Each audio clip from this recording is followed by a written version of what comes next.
Close friends हैं, श्वेता और कौशल। दोनों अभी भी बेंगलुरु लौटे हैं, यहीं रहते थे पहले। अब कोविड आया तो गांव चले गए थे, वहीं से वर्क फ्रॉम होम कर रहे थे। दोबारा दफ्तर खुल गए हैं तो वापस आना पड़ा। लकीली वही मकान मिल गया जिसमें किराए में रहते थे। अब उस वक्त किराया 25,000 था, अब वो 40,000 हो गया। अब रहना तो उसी लोकेलिटी में है।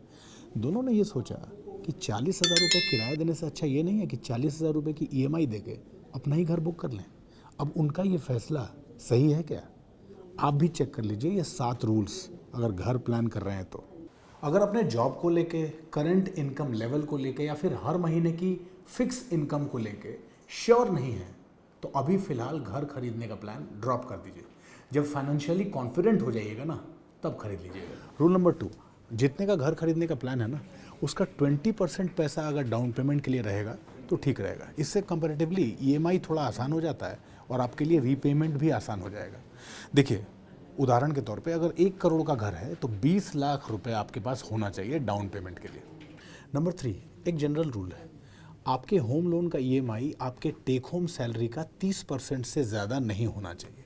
जैसे मान लीजिए कि सैलरी 1 लाख रुपए है तो EMI 30,000 रुपये से ज़्यादा मत रखिएगा।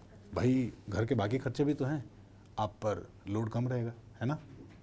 रूल नंबर 4, आपका क्रेडिट स्कोर अगर 750 या उससे ऊपर है तो आपको लोएस्ट इंटरेस्ट रेट पर होम लोन मिल सकता है। इसके लिए आप अपना सिबिल स्कोर ज़रूर चेक कर लीजिएगा। रूल नंबर 5, होम लोन का टेन्योर टिपिकली 15 से 20 साल के बीच का होता है। इस टेन्योर में जितनी भी सेविंग कर पाएँ बिल्कुल ठीक है। मान लीजिए 1,000 रुपये बचा के कहीं इन्वेस्ट करते हैं, एकदम परफेक्ट है। अरे भाई, लॉन्ग टर्म इन्वेस्टमेंट गोल्स और आपका रिटायरमेंट भी तो प्लान करना है ना। रूल नंबर 6, अगर होम लोन लिए हैं ना तो बहुत ज़रूरी है कि आपका एक बढ़िया लाइफ इंश्योरेंस कवर हो और परिवार का एक फुल मेडिकल इंश्योरेंस कवर, ताकि किसी भी अनहोनी की स्थिति में या फिर किसी मेडिकल इमरजेंसी की स्थिति में परिवार पर कोई मुश्किल ना आए। रूल नंबर 7, लोन के डाउन पेमेंट और EMI के अलावा आपके पास एक हेल्दी कैश इन हैंड होना चाहिए। भाई, घर के लिए बहुत सारा सामान है, मॉड्यूलर किचन है, होम अप्लायंसेज हैं, इलेक्ट्रॉनिक सामान है। अब जब तक एक कैश इन हैंड अच्छा नहीं होगा आपके पास, कैसे खरीदेंगे सामान? तो स्टोरी का टेक अवे ये है कि नंबर 1, जितना पैसा है आपके पास, और नंबर 2, जितना पैसा आपको चाहिए, दोनों को जोड़ दीजिए और उसके बाद अपना एक टारगेट फिक्स कर लीजिए और उस टारगेट के हिसाब से पैसा जमा करना शुरू कर दीजिए।